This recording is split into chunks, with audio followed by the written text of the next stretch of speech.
सबसे पहले आपको बताएं कि पाकिस्तान के अंदर दहशतगर्दी का जिम्मेदार भारत है। तर्जुमा दफ्तर खारजा शफकत अली खान ने कहा कि जाफर एक्सप्रेस के हमले में मुलव्विस दहशतगर्द अफगानिस्तान से थे। जाफर एक्सप्रेस पर हमला मुल्क से बाहर दहशतगर्दों का प्लान था। जाफर एक्सप्रेस के मामले में अफगानिस्तान से कॉल्स ट्रेस हुई हैं। जाफर एक्सप्रेस के दहशतगर्द अफगानिस्तान में दहशतगर्दों से राब्ते में थे। अफगान हुकूमत पर जोर देते हैं कि जिम्मेदारान के खिलाफ कार्रवाई करे और पाकिस्तान के साथ ताउन करे। अफगानिस्तान के साथ बातचीत में दहशतगर्दी बुनियादी मामला है। जाफर एक्सप्रेस हमले के सबूत अफगानिस्तान के साथ शेयर करेंगे। माजी में भी अफगान हुकाम के साथ दहशतगर्दी की तफसीलात शेयर की हैं। सबूत शेयर करने का सिलसिला जारी रहेगा। कोशिश है कि अफगानिस्तान के साथ अच्छे ताल्लुकात हों। अभी आपको बराह रास्त चलेंगे। कौमी असम्बली का इजलास जारी है। वफाकी वज़ीर दिफा ख्वाजा आसिफ इजहार ख्याल कर रहे हैं। जिस तरह इस क्राइसिस को एग्रीवेट होने से बचाया, खुदा न खास्ता बहुत सी कैजुअल्टीज़ हो सकती थी, और जिस तरह उनका कंप्लीटली जो है आप कह सकते हैं कि सफाया किया, जितने भी लोग जो इस इंसिडेंट में दहशतगर्द जो इन्वॉल्व थे, वो दहशतगर्दी के ख़िलाफ़ हमारी जो जंग है उसमें ये एक बड़ा माइलस्टोन है जिसके ऊपर सारी कौम जो है फ़ख्र कर सकती है कि हम इस जंग में अगर इसी तरह टोटल कमिटमेंट के साथ पूरी कौम जो है अपनी अफवाज के साथ खड़ी रहे तो कोई शक नहीं है कि हम इस जंग में फातेह होंगे। लेकिन मैं अफसोस के साथ कहूँगा कि इस सारे वाक़यात को जो भी 3 दिन में हुए या जो भी दहशतगर्दी जो है जिसमें नहते मुसाफिरों को और उसमें कौमियत या सूबाई ताल्लुक़ की बुनियाद के ऊपर जिस तरह मुसाफिरों को अलहदा किया गया, उससे ज़्यादा अफसोसनाक बात यह है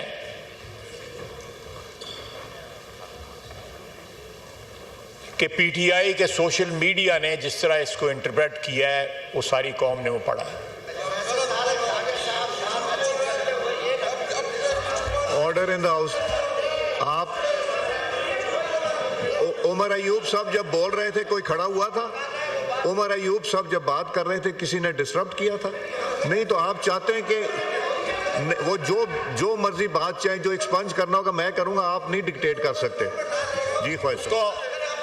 उसको जिस तरह इंटरप्रेट किया गया और ये फौज की कामयाबी के बजाय कहा गया कि ये दहशतगर्दों ने ये सारे बंदों को खुद छोड़ दिया, ये सोशल मीडिया पे है। मैं अपनी तरफ से नहीं कुछ कह रहा, झूठ होगा, बिल्कुल झूठ होगा, लेकिन सोशल मीडिया पे जो रिकग्नाइज्ड अकाउंट्स हैं, जो ओवरसीज लोग बैठे हुए हैं इनके, उन्होंने ये बात कही।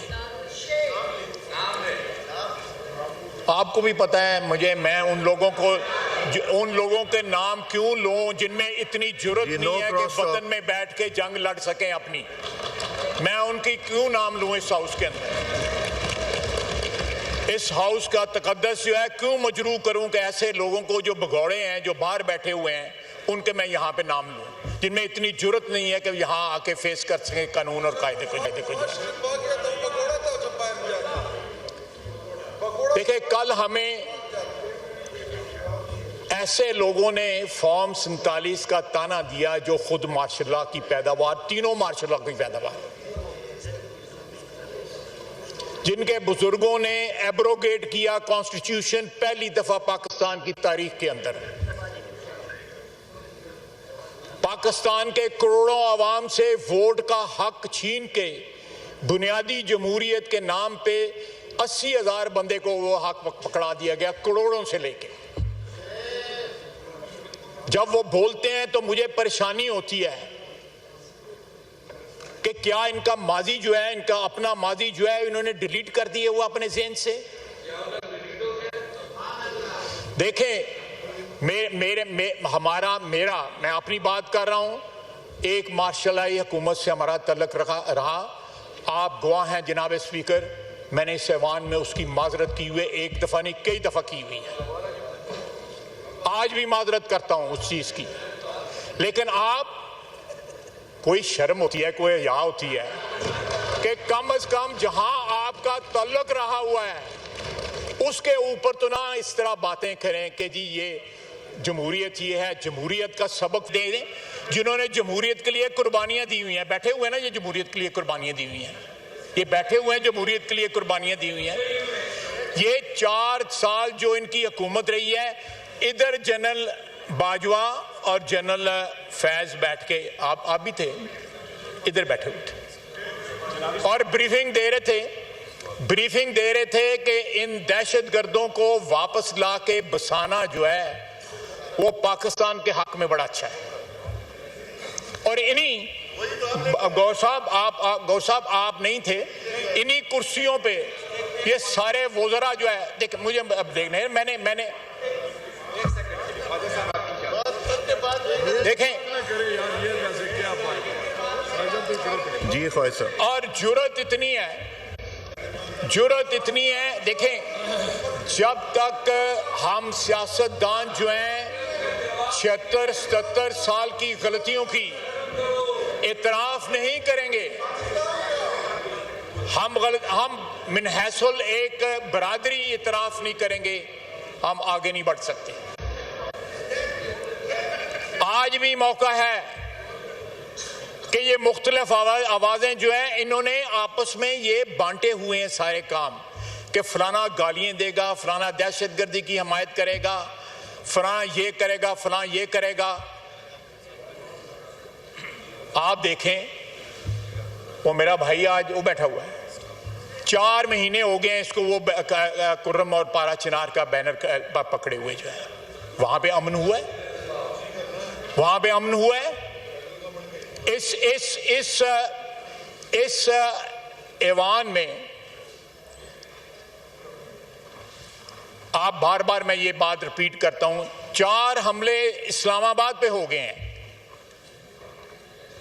लेकिन क्या दहशतगर्दों के खिलाफ कोई हमला हुआ है केपी के अंदर?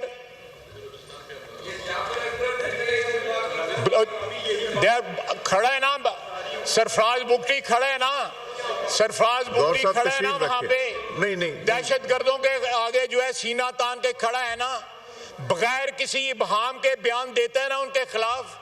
ये तो बयान देने से डरते हैं दहशतगर्दों के खिलाफ। ये यहां तारीफें हो रही थी, यहां इस ये मेरे सामने जो फर्श है इसके ऊपर तारीफें हो रही थी कि दहशतगर्द आएगा और वो क्या हो जाएगा, दूध और शहद की नहरें जो है केपी में बहनी शुरू हो जाएंगी। वो कौन थे मुस्लिम खान और महमूद खान? वो बुचर ऑफ स्वाद जो है वो कौन था जिसको लाके यहां पे बसाया गया? आज दहशतगर्दी की आप मुझे बताएं जनाब वाला, मैं 80 की दहाई में मार्शला की हुकूमत रही, मैं उसमें बात करता हूं, हमारी वाबस्तगी रही, हमारी पार्टी की भी, अफराद की भी, मेरी भी, मुझे उससे बात करते हुए निदामत होती है।